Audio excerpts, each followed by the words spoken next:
नमस्कार सर्वांना, स्वागत आहे तुमचं माझ्या 12 ज्योतिर्लिंग सिरीजमधील भाग 7मध्ये। आज आपण प्रवास करत आहोत अशा एका नगरीत जिथे काळ थांबतो आणि अध्यात्म श्वास घेते। ही आहे जगातील सर्वात प्राचीन जिवंत नगरी काशी। गंगेच्या पवित्र तीरावर वसलेली ही नगरी स्वतः महादेवाच्या त्रिशूळावर वसलेली असल्याची श्रद्धा आहे। इथे आधिराज्य आहे बाबा काशी विश्वनाथाचे, म्हणजेच विश्वाचे अधिपती। ज्ञान, मोक्ष आणि अध्यात्माचा अखंड दीप प्रज्वलित ठेवणारी ही नगरी हजारो वर्षांपासून संपूर्ण मानवजातीला साथ घालत आहे। म्हणूनच म्हणतात, काशी के कणकण में शिव बसते है। काशी विश्वनाथ मंदिर हे 12 ज्योतिर्लिंगांपैकी सर्वात पूजनीय ज्योतिर्लिंगापैकी एक आहे। पुराणामध्ये या स्थानाला आनंदवन आणि अविमुक्त क्षेत्र असं म्हटलं गेलेलं आहे। स्कंद पुराणातील काशी खंडात सांगितलं जातं की भगवान शिव कधीही काशी सोडत नाहीत, म्हणूनच काशीला अविमुक्त क्षेत्र असं म्हटलं जातं। येथील शिवलिंगाचा विश्वेश्वर म्हणतात, म्हणजेच विश्वाचा स्वामी असं मानलं जातं। काशीत मृत्यूच्या क्षणी स्वयं भगवान शंकर भक्ताच्या कानात तारक मंत्र देतात आणि त्या मृत्यूमुळे आत्म्याला जन्म मृत्यूच्या चक्रातून मोक्ष प्राप्त होतो। याच कारणामुळे हजारो साधू, संत आणि भक्त जीवनाच्या शेवटच्या क्षणी काशीमध्ये राहण्याची इच्छा व्यक्त करतात। काशीचा इतिहास जितका गौरवशाली आहे तितकाच तो संघर्षाने भरलेला आहे। इतिहास सांगतो की या मंदिरावर अनेक वेळा आक्रमणे झाली। मोहम्मद घोरीचा सेनापती यानं मंदिर पाडलं। पुढील अनेक शतकात हे मंदिर पुन्हा बांधलं गेलं आणि पुन्हा पाडलं देखील गेलं। मुघल सम्राट औरंगजेबाने 1669मध्ये मूळ मंदिर पाडण्याचा आदेश दिला आणि त्या जागी ज्ञानवापी मशीद बांधली। लोककथेनुसार मंदिराचे पुजारी शिवलिंग वाचवण्यासाठी ते ज्ञानवापी विहिरीत लपवून ठेवले। आजही मंदिराजवळ असलेली नंदीची मूर्ती मशिदीकडे पाहत उभी आहे, जणू ती आजही आपल्या प्रभूची वाट पाहत आहे। पण अंधारातून प्रकाश हा येतोच। 1780मध्ये पुण्यश्लोक महाराणी अहिल्याबाई होळकर यांनी स्वतःच्या संपत्तीतून सध्याचे मंदिर बांधले। यानंतर 1835मध्ये महाराजा रणजित सिंग यांनी मंदिराच्या शिखरासाठी सुमारे 1 टन सोने दान केले, म्हणूनच मंदिराला गोल्डन टेम्पल ऑफ काशी असं देखील म्हटलं जातं। शिवपुराणात ज्योतिर्लिंगाच्या उत्पत्तीची एक अद्भुत कथा सांगितली आहे।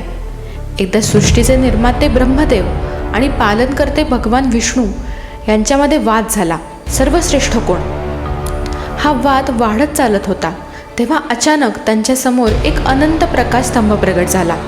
तो इतका विशाल होता की त्याचे टोक आणि मूळ कोणालाच दिसत नव्हते। भगवान शिवाने सांगितले, जो या स्तंभाचे टोक आणि मूळ शोधेल तो सर्वश्रेष्ठ ठरेल।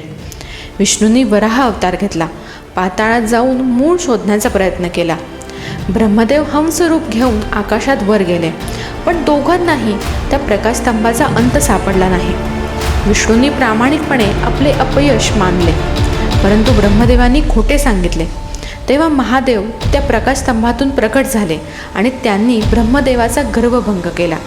तोच प्रकाशस्तंभ म्हणजेच ज्योतिर्लिंग। काशीशी संबंधित आणखी एक सुंदर कथा आहे माता अन्नपूर्णेची। एकदा भगवान शिवांनी जगातील अन्नाचे महत्त्व नाकारले, तेव्हा माता पार्वती अन्नपूर्णा रूपात काशीमध्ये प्रगट झाल्या। त्यांनी संपूर्ण जगाला अन्नदान सुरू केले। असे म्हटले जाते की एक दिवस खुद्द भगवान शिवही भिक्षुकाच्या रूपात माता अन्नपूर्णेकडे भिक्षा मागायला गेले। आईने त्यांना अन्न दिले, म्हणूनच काशीमध्ये आजही अशी श्रद्धा आहे, बाबा विश्वनाथाच्या नगरीत कोणीही उपाशी राहत नाही। आता मात्र कालांतरानं मंदिर अरुंद गल्ल्यांमध्ये अडकून गेलं होतं, त्यामुळेच भाविकांना दर्शनासाठी लांब रांगा आणि अडचणीचा सामना करावा लागत होता। मात्र 2021मध्ये भारताचे पंतप्रधान नरेंद्र मोदी यांच्या पुढाकारातून भव्य काशी विश्वनाथ धाम कॉरिडॉर साकारले गेले। सुमारे 5 लाख स्क्वेअर फूट क्षेत्रफळात पसरलेला हा प्रकल्प प्राचीन काशी आणि आधुनिक भारत याचा संगम आहे।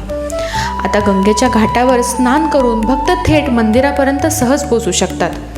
या परिसरात यात्रेकरू सुविधा केंद्र, संग्रहालय, मुमुक्षू भवन, विस्तीर्ण मार्ग आणि मंडप यासारख्या अनेक सुविधा उपलब्ध झालेल्या आहेत.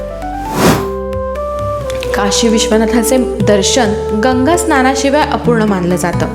काशीत एकूण 84 घाट आहेत. त्यापैकी सर्वात प्रसिद्ध आहेत दशाश्वमेध घाट, मणिकर्णिका घाट आणि अस्सी घाट. यापैकी मणिकर्णिका घाट विशेष महत्त्वाचा आहे.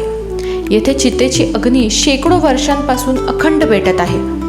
असे मानले जाते इथे अंत्यसंस्कार झाल्यास आत्म्याला मोक्ष प्राप्त होतो. म्हणूनच काशीला महास्मशान असं देखील म्हटलं जातं. आणि संध्याकाळी दशाश्वमेध घाटावर होणारी गंगा आरती, हे दृश्य तर आध्यात्मिक ऊर्जेचा महासागरच आहे. हजारो दिवे, मंत्रोच्चार आणि घंटानादाने संपूर्ण काशी उजळून निघते. काशी ही फक्त एक नगरी नाही, ती आहे अध्यात्माची अनुभूती. इथल्या गल्लीबोळात, घाटांच्या पायऱ्यांवर आणि बाबा विश्वनाथाच्या चरणी जी शांतता मिळते ती जगात कुठेही मिळत नाही. म्हणूनच संत, योगी आणि साधक शतकानुशतके या नगरीकडे आकर्षित होत आले आहेत.